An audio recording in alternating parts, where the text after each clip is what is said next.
Okay, now it should work. Now, so what we're looking at here, let me get you a little closer so you can see. We're looking at here are the steps to isolationism, right? As copyright, right in. Here we are.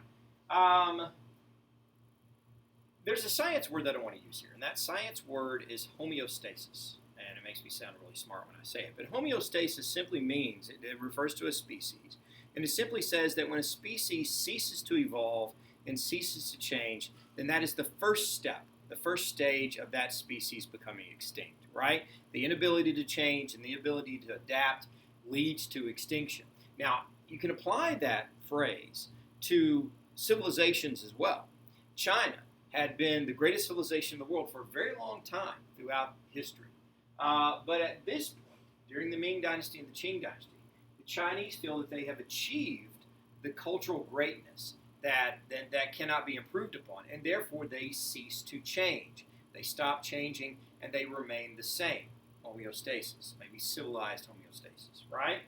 And so what we have here is the steps of that. So let's learn the steps, and then we'll get into like China and what happened. So the culture is at its height, China.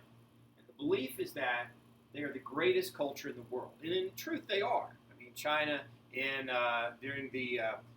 during those golden ages of dynasties, were the greatest civilization in the world, right? Then the government believes that foreign influences will weaken the culture, and so if we let in foreign influences, we let in different ideas from other places, we will cheapen who we are. We will become impure in a way. So, the government closes off its borders to foreign trade in order to protect the culture and protect the civilization that is China. You close off trade in order to keep it great, right? But what happens when you close off trade? Foreign countries continue to trade, and as an example, they advance. They advance because they are trading with other countries, they're exchanging ideas, they're exchanging technology, and they grow as the isolated country stays the same. Homeostasis, right? Eventually, these foreign countries will surpass the isolated country in technology and in knowledge and in invention, and they will eventually, in this case, they will invade and dominate the isolated country. Whereas at one point in history, the isolated country would not even ever be threatened by these other countries. Because the isolated country has isolated itself, it is now at threat by the weaker powers that have now surpassed it, right? And this is the story of China. China in this chapter and China moving forward for a couple of other chapters. We see isolation, we see decline, and we eventually see domination by the West. Okay, so as we learned last year from the Silk Road going all the way back to the Roman Empire, everybody wanted to trade with China. China was the biggest, best country in the world. Silks and all kinds of inventions. We talk about the golden age of China. We talk about coal. We talk about porcelain. We talk about all these great inventions. And everybody wanted it, right? And so the Portuguese arrive in 1415, and they are allowed by the government of China to occupy the port of Macau. Okay? They participate in regional trade of silk to Japan and silver to China. The Spanish now, and we've talked about this, the Spanish will find silver in the Inca Empire and create the large silver empires at Potosi and other places in South America. And they will bring that silver over to China and trade for goods like silks and manufactured goods, right? So, and of course, they use the Philippines as a jumping off point to trade American silver. Now, before silver, China was like, we can trade with you. We don't have to trade with you. We don't care. You're little and we're big, right? Now China is saying, we love silver. Silver's great. The more silver you send us, the more we'll trade with you. And so Spain has discovered the secret to trade with China, and that is to bring China silver and of course, move it around. But the problem is that China is going to keep that silver. It's not going to want to give it up. So once China has the majority of the world's silver, other European countries will seek ways to get that silver back. So keep that in your brain. We'll come to that. Okay. Religion, as we discussed, was a part of the motivation of exploration in the 1500s and 1600s, right? And namely Catholicism. And we talked about the idea of the Jesuits. The Jesuits are the order of priests that are the special forces of the Catholic Church. They go where no one wants to go, and they do the jobs no one wants to do. And so, like in America, the Jesuits are the first ones in China. So they come to China, and when we look at Jesuit history, we talk about the different strategies they apply in different countries, right? In America, it was for the natives, of course, and they would just change their lives. You're going to change your name and change your occupation, and you're going to be Christian now. In Japan, we'll learn that they also went to the masses and try to convert the masses. But in China, it's different. In China, the Jesuits go to the ruling class, right, and try to convert the ruling class. It's very much of a top-down conversion in China, right? So they come to the ruling class, and how do they get their attention? Well, they get their attention with European inventions. Now, we've already gotten to the point where China is missing out on new inventions, new technologies, because they've isolated themselves. Now the Jesuits are bringing these inventions and technologies to China, and the scholars of China are amazed at this European inventions.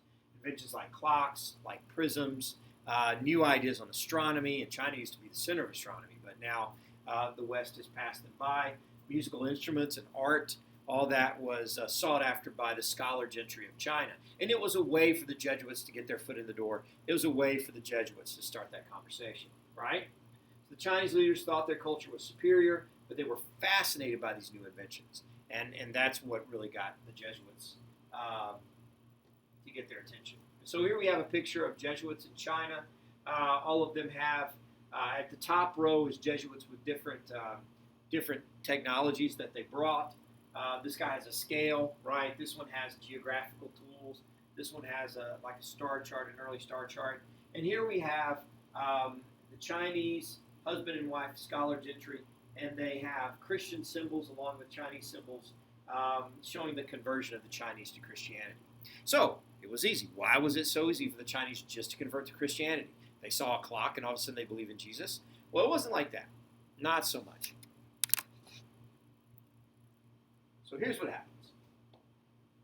Oh, this is good. This is painting, right? Painting of Jesuits, of Chinese scenes. Now, if you're familiar with Chinese art has very distinct, Asian art has a very distinct look about it. It's lots of, we call it kind of a Taoist art. It's blacks and grays, and it's about nature, but it's big picture nature, kind of landscapes, right? Well, this artist in particular, Giuseppe Castiglione, a Jesuit, went to China and began painting scenes from China. Portraits, very European idea, pictures of horses there, and of course he learned the language, but he also painted in the Western style, which fascinated the Chinese scholar gentry. They'd never seen this type of realism in art. Okay, so let's talk about the decline of the Ming. The Ming dynasty came to China after the Mongols, the Yuan dynasty, fell.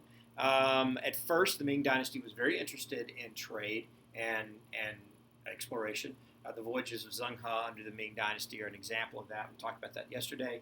But the reasons why the Ming dynasty collapsed is going to be familiar, right? Weak rulers, corruption in government, concentration of land ownership with the wealthy and not the poor will lead to peasant rebellions. And then you have the new things. The influx of silver from America caused very high inflation in China, which made even more pressure on the poor, right? The English and Dutch distribute silver trade. They have a few bad crop years, and they have trouble along the northern frontier. The old friends of the hunter-gatherer Mongols are coming back across the border into China and raiding into China. The weaker the dynasty is, the more likely it is for those pastoralists north of the border to come south and raid. Now, it's not the Mongols. The Mongols are done. We're looking at a tribe known as the Manchus. Okay, so the Manchus, right? They are a northern tribe that established a kingdom of northern China, and they made a trade agreement with the Ming. It's more of a tribute than trade agreement, you can imagine. And so, in order to keep the Manchus out of China, the Ming dynasty continued to pay them more and more. Eventually, that came back to bite them. So in the early 1600s, you have an epidemic in China. Many people die. The government seems to be apathetic to the whole thing, and this causes a peasant rebellion. Led by an ex-postal worker, we call him Le Ziqing, or the Dashing Prince. Forgive my Chinese pronunciation. Okay, So he led a rebellion, eventually able to take the capital of Beijing in 1644. The last Ming emperor kills himself. I think he strangled himself or hung himself from a tree. The emperor commits suicide. The Manchus come to help. That was the thing. The last option that the Ming had was to ask the Manchus to help during this rebellion. And the Manchus gladly came down to take care of the rebellion. And they do. The dashing prince is swept from the throne, and the Manchus say, "You're welcome," and they stay. They don't leave. And so the Manchus take the opportunity to make their own dynasty in China now. And that is going to be known as the Qing. Okay, so we call this in the history lingo from Ming to Qing. Like, what happened? And that's what happened. Okay? So the Manchus come to power and they bring peace to China. But they do not leave. They create the Qing dynasty, known as the Pure Dynasty. This will be the last dynasty in China. In order to control the population of Chinese, because they were not expecting the Manchus to stay, they passed a few rules, right? They ordered Chinese people to adopt a certain hairstyle and certain clothing that they wear in order so they can be identified very easily. They also adopt the Chinese government system. I mean, who wouldn't? It's a pretty efficient system. The early Qing rulers established a strong government and correct the problems in society and establish peace and prosperity. Again, like any Chinese dynasty, in the first years of the dynasty, they will do anything and everything to try to make the dynasty work. It's the whole going all the way back to ancient China and talk about the mandate of heaven. The idea that the dynasty is successful means that they have the blessing of the gods, and therefore you're going to lower taxes, you're going to build roads, you're going to do whatever you need to do to make the people happy, so they'll say, the gods love the Qing, they should stay. All right, so here's some examples of Chinese clothing that was mandatory under the Qing. Eventually, the Chinese would adopt these as a source of pride, but at first it was a change, and they were forced to do it. We have the outfit of a man here with a coat with a high collar, and you have the women dress here. That was mandatory. But what stood out mostly, especially for the men, was the type of haircuts they would use. Right now, this is from Jet Li's movie, I know, but he wore the Manchu hairstyle, which is shaved in the front and long in the back with a ponytail. And Chinese were required to have that hairstyle so they can be easily identified. Okay, so the different emperors. We have Kangxi. Kangxi was the emperor who came to the throne at age 7, and he ruled for 60 years, probably the most successful of the Qing emperors. Stable government. He made peace with the northern frontier. And he made the dynasty acceptable to the Chinese population. The Chinese learned to live under the Qing, right? Like they didn't under the Yuan. They were tolerant toward Christian missionaries as well. So it was during this period of time that the majority of the Jesuits come in and bring their inventions and begin to try to convert the upper class of China. Okay? But here's the problem. First, we have the Jesuits. And the Jesuits come in, and the Jesuits say, "Oh, you can be Christian, look at my clock." And they're like, "Oh, let's do this." But that wasn't the whole story. The Jesuits convinced the Chinese that they could be Christian, but they also could practice their traditional beliefs, right? So if you have a Chinese holiday that has to do with the Chinese God, you can worship that. You can go to temple and do whatever you do there, but you can also be Catholic. And the Chinese were fine with that. As long as they could live in both worlds, they were fine with it. But then the Dominicans and Franciscans began to show up, the other orders of priests, and they begin to say, "Whoa, Jesuits, that's not what the deal is. You're going to be Catholic. You've got to give up everything else and just believe in Jesus," right? And so that became the controversy. Now they appeal to the Pope, and the Pope decides that he's going to side with the Dominicans and Franciscans, right? So he writes the emperor and says, "Okay, if you're going to be Catholic, you have to stop all your Chinese philosophy, Chinese rituals and belief right now." And the emperor writes the Pope back and says, "You got to be crazy." And it really cut the legs out from under the Christian movement in China. Especially all the work the Jesuits had done was undone in this controversy of like how to be a Christian in China, right? So now another great emperor of the Qing dynasty was Qianlong. Qianlong also had that intellectual curiosity. And he was a strong military ruler. But we have signs of decline in the Qing dynasty, right? The military campaigns are very expensive, which is an old story that we see in Chinese dynasties. The court officials become corrupt, again, regular to Chinese dynasties. And you have economic hardship in rural areas and high taxes, which is exactly what brought down the Ming, and that would eventually lead to another peasant rebellion, right? Okay. So the Manchus retained the Ming political system. They remained devoted to the principles of Confucianism because Confucianism was the basis of Chinese government.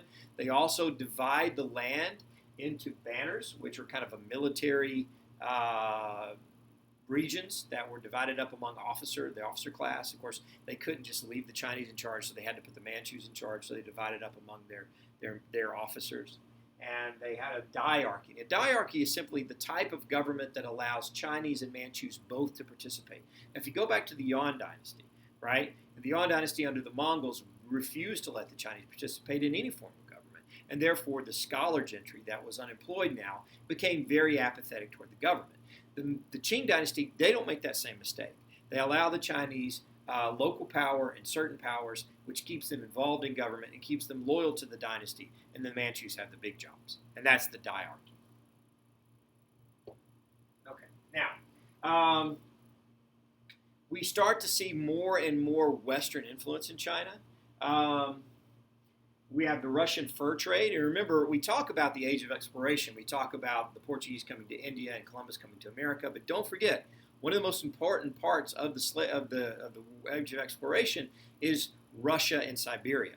Russia expands west into Siberia for the fur trade, and they capture animals and sell their furs. Eventually, of course, they're going to move into northern China as well with that fur trade, right?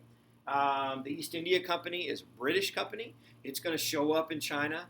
And it will establish a port of Canton. The Chinese will allow them to trade there. But they increasingly limit trade. In order to preserve their culture. They're afraid that too much foreign influence will cause them to be weaker. And they see them becoming weaker. And instead of seeing the problem, they blame Western influence and begin to limit trade. An example of this is Lord Macartney. Lord Macartney was a British official straight from the Queen of England. Or the king at the time, and he came to the Chinese court asking for an open trade agreement, like free trade throughout China. They shut him down and said, no, you can trade in Canton, you can't trade anywhere else. And so that's just an evidence of this isolation at work. Okay, so here's the trading port at Canton. You can see what's interesting about this painting is, if you can get close enough, is you have a number of ships here, but then you have a row of European-style buildings, and each European building has a flag of Europe out there. So this would be Embassy Row, in a way, except they were all trading companies, right, that were there. Okay, so there's a population explosion in China during this period of time because of the influx of Western foods as well as Western goods. Another emperor, Emperor Yongle, renovated the Grand Canal, and because he renovates the Grand Canal and trade begins again from north to south. There's a population explosion. By 1800, we have 300 million people in China. So they're still the largest country on earth, right? So new crops for America, greater pressure on the land, and rural areas are stricken with poverty. Okay.